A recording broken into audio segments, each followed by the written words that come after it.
Maktoum Prod. N'oubliez pas de vous abonner et activer la cloche de notification.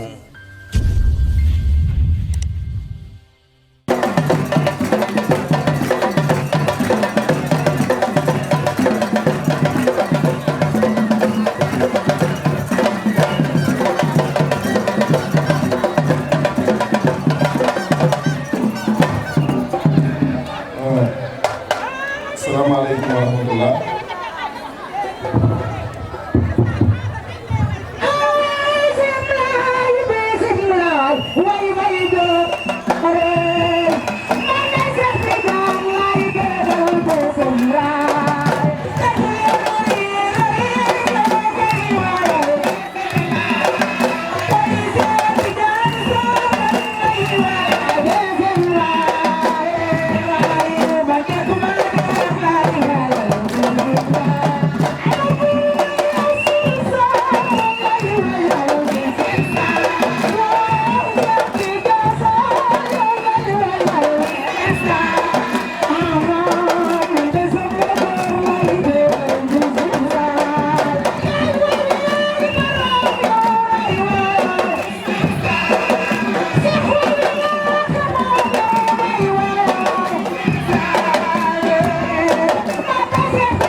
Merci beaucoup.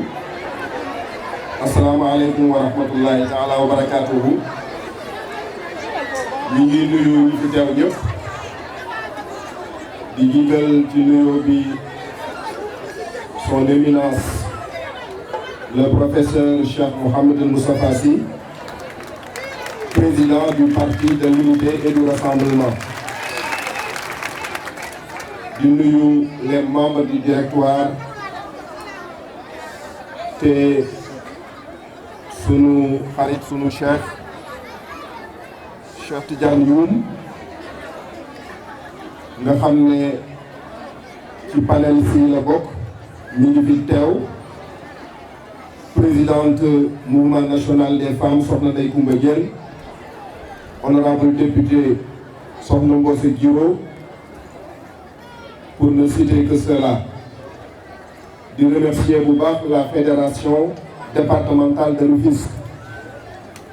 De remercier aussi le mouvement des femmes de la fédération départementale de Rufisque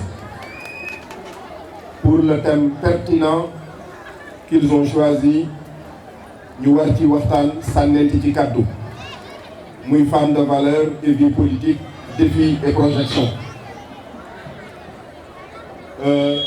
Comme panéliste la nag comme panel la man ak suma mbokk Cheikh yu ñu seq ko damay indi benn partie bi rek bàyyee ko beneen partie bi danaa wax tuuti ci défi yi bàyyee Serigne Cheikh mu indi les projections. waaye bala ñuy dugg ci défi yi lu yëngu lu nekk la ko yëngal moo ko ëpp doole jigéen ñi ñoo woote. te bu ñu tuddee femme de valeur et vie politique d'abord li ñu war a njëkk a bàyyi xel mooy importance su jigéen ci biir penc mi. importance bi dafa dellu d'abord ci seen poids démographique. boo jëloon Sénégal ci statistiques yu mujj yi il y a 8 649 066 femmes. contre 8 556 367 hommes. bu fekkoon ne ni jigéen ñi dañoo bëgg a fal candidat ki ñu sànni carte moom mooy gagné kon loolu li muy tekki mooy poids démographique bu réew mi ci jigéen ñi la dellu. bi ci des nag Sénégal ci aada jigéen dafa am lu mu fi mës a tekki defe naa bu ñuy tudd les femmes de Nder jigéen moo libéré woon réew mi foo fi mës a dem ci kër buur yi jigéen am na lu mu doon représenté. dañoo demoon ba sax xam nañ ne tradition matrilinéaire lañ yoroon maanaam jigéen moo doon joxe nguur moo taxoon Serigne Cheikh Ahmed Tidiane Sy Al Maktoum waxoon ca Ndar ne yàlla nee na jigéen ñi bu ngeen dëree te bàkk yàlla yàlla soppi jamono. Le responsable moral en même temps président du parti wax baat bu am solo wax ne la femme est le miroir où reflète l'image d'une société modèle. nee na jigéen mooy seetu bi nga xam ne ni penc mi war a mel ëllëg moo koy refléter. Cela veut dire loolu ci vision wu président du parti, la femme a la responsabilité de la transformation sociale. La responsabilité de la transformation sociale repose sur les frêles épaules des femmes. kon jigéen ci ay mbaggam liy soppi penc jóge ci point A jëm ci point B ci mbagg jigéen la tegu. yàlla kañ son charisme, yàlla kañ son sens élevé de la responsabilité, waaye yàlla kañ ses qualités d'homme d'État. parce que li tax mu nekk homme d'État mooy li mu doon xalaat mooy comment sauver le royaume, mais pas comment conserver un fauteuil. alors que gis nañu ne les hommes politiques wala les politiciens li leen gën a intéressé mooy bu situation présenté woon nan laay fexe ba sama fauteuil sauvé, waaye delluwul ci na réew mi sauvé. moom nag la reine de Saba loolu tax yàlla jàngale personnalité boobu. kon fu ñu tuddee hadis bële war nañoo mën a tuddi verset coranique yi nga xam ne yàlla wane na ne le leadership féminin dafa am te dafa am solo ci pays. su ko defee ma ñëw ci défi yi ndax temps bi dafa xat. d'abord politique dafa am nuñ ko déggee ci suñu réew. boo ko tuddee rek ñu ne lu salte la, boo ko tuddee rek ñu wax ne jëf la yu suufee. or dañuy bal politique. Serigne Moustapha dafa ne Serigne Cheikh Ahmed Tidiane Sy nee na nañu sang réew mi. mu ne parce que réew mi dafa am ay janaaba yu ko topp ca Senghor te sanguwu ko, mu am janaaba yu ko topp ci Abdou Diouf te sanguwu ko, mu am janaaba yu ko topp ci Abdoulaye Wade te sanguwu ko, am ay janaaba yu ko topp ci ki fi nekk. moo taxoon Serigne Moustapha waxoon ne nous devons éviter de faire de la politique une cosmétique qui maquille seulement les indésirables de la nation. nee na nañu fexe moytu jël politique def ko cosmétique. cosmétique mooy li jongama di jël di ko diw ci kanamam, di ko diw ci ay bëtam, di poosé ay xef, di jël crayon di ko rëdd ci bëtam ba ku ko gis jàpp ne noonu la mel, te bu ko ndox laalee rek nga yëg ne melul noonu. Malheureusement nag nous vivons dans un pays où tout est maquillé. On maquille les chiffres, on maquille les institutions, on maquille tout, parce que c'est le pays de maquis.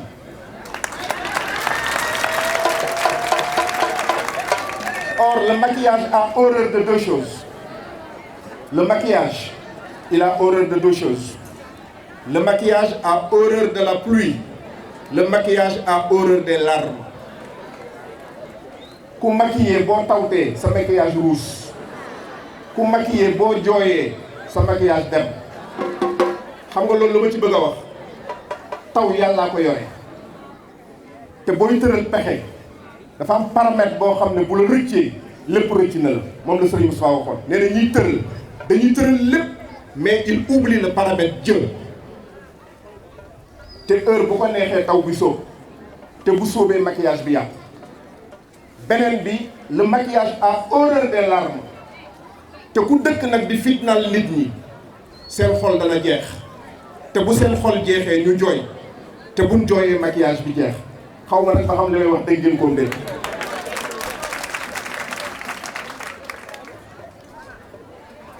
donc mooy situation de détresse bi nga xam ne ci la nit ñi nekk bam leen di jural ñuy verser des larmes yoo xam ne nii moom mooy dindi loolu.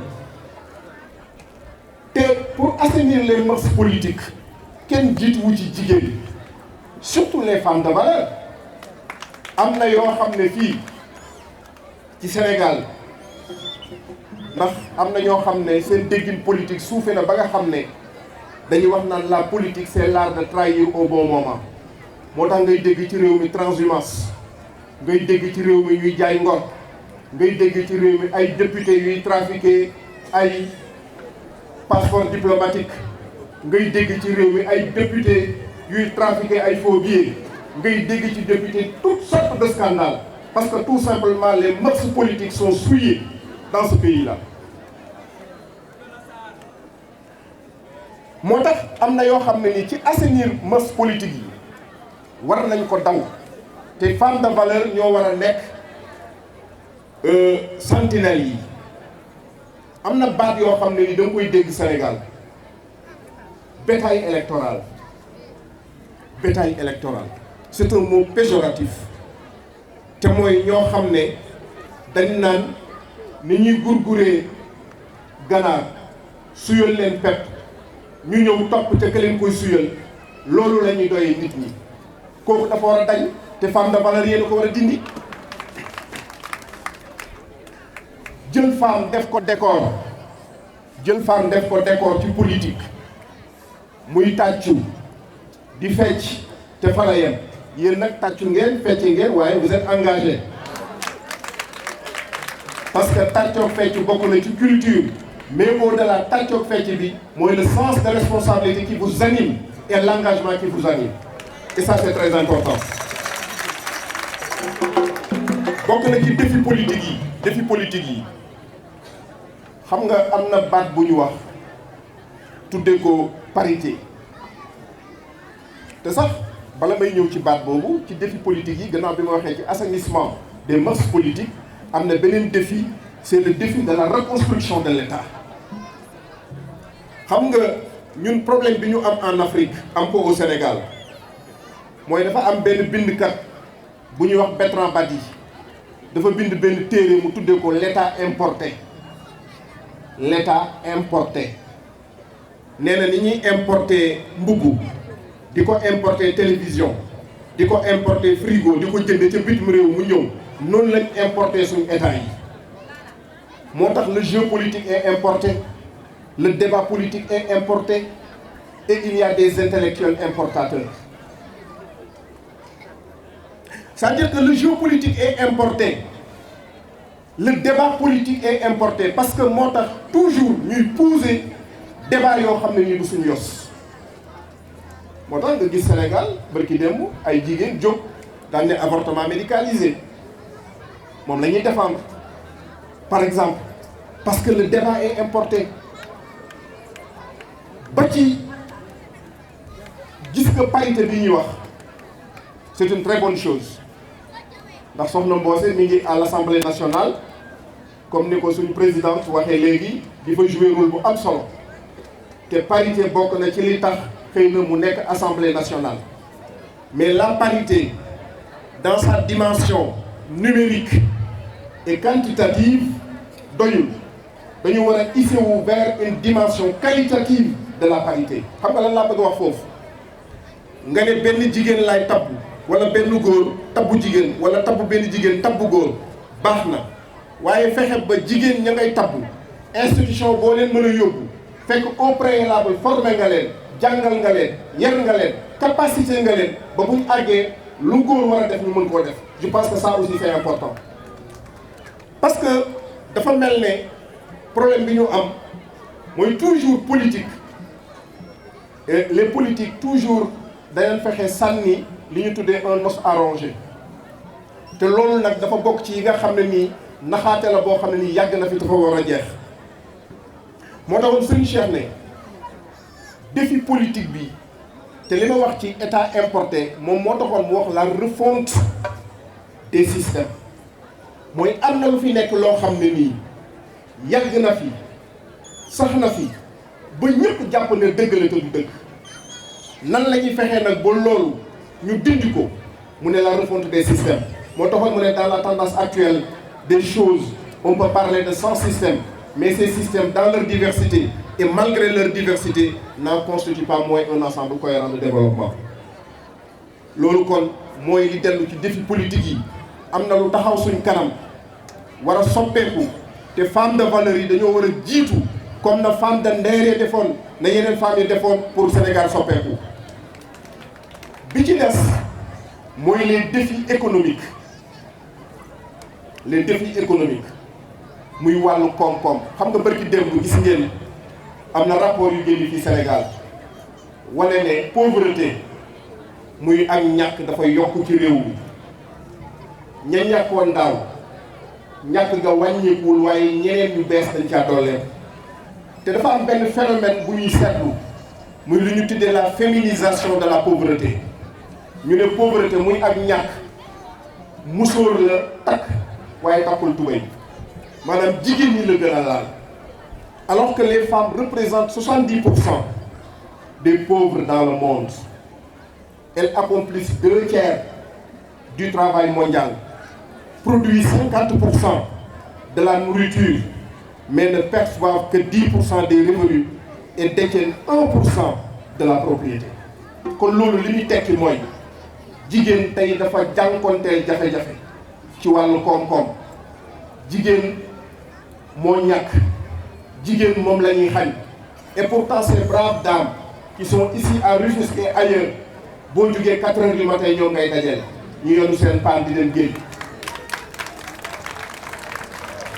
boo jugee 4 heures du matin ñoo ngay dajeel ñu yonu seen paan di dem marché ñoo nekk ci kër yi ñooy dimbale góor yi bu sa jëkkër feebaree yaay taxaw bu say doom soxlaa yaay taxaw ñooñu jar nañu jàppale parce que ñooñu ku far seen rongoñ yàlla jàppale la. kon nag femme de valeur femme pure réew mi ngi leen di xaar ci défi yi nga xam ne ni taxaw na seen kanam muy défi politique muy défi économique ñu fexe koo relever mais gis nga yi fi wax yépp du mën a sotti su fekkee ne jigéen defaruñ jàngaluñ ko jox ko capacité ba mu mën a dem mais malheureusement discrimination bi dafa feeñ ba foofu parce que tey buñ la waxoon xale yi jigéen yi nekk ci école yi di jàng maa ngi lire ay chiffres ren wala daaw lu mat 1075 cas de grossesse répertoriés ci xale yu ndaw yi nga xam ne ñooy jàng seen jàng yàq ñu fexe ba jigéen balaa moo jóg pour mën a am xam-xam ba àgg fenn fi dana am lu ko dogale te bu fekkee ne ni formation amul éducation amul taxawaay amul jigéen mënu la fexe ba défi yi nga xam ne nii moo taxaw ci kanamam te ma tudd ko léegi défi yooyu mën ko relever kon nag le débat est lancé dañ doon introduire rek pour bàyyi suñu camarade professeur Cheikh Tidiane Youm mu indi les projections te projections yi defe naa ni li ci ëpp solo wax ngeen ko sans pour autant ma empiéter ci li muy wax mooy élection locale le pouvoir local femmes yëpp dañoo war a mobiliser wu comme un seul homme pour pouvoir local bi ñu jëli ko xam nañ ne ñi toog fii kenn du leen jox mbubb jox leen 2500 jox leen benn sandwich pour ñuy tàccoo ko voté ak nekk ci naaj yi waaye waxuñu leen yéen mais da ngeen di dugg ci femmes yi en Rufisque ngeen conscientiser leen wan leen ne leen il est grand temps que les choses changent et ça doit changer avec le PUR, ça doit changer avec Yewwi Askan Wi. Asalaamaaleykum wa rahmatullahi wa barakatuh. Maktoum Prod. N'oubliez pas de vous abonner et activer la cloche de notification.